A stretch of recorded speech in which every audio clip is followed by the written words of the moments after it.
கையெழுத்து போட்டால் என்ன தலையெழுத்து மாறுமா?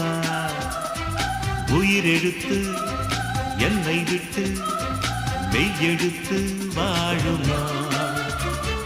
எத்தனை நாள் சொன்னதுண்டு பள்ளி அறை காவியம், சொன்னதற்கு சாட்சியுண்டு சின்னஞ்சிறு ஓவியம்.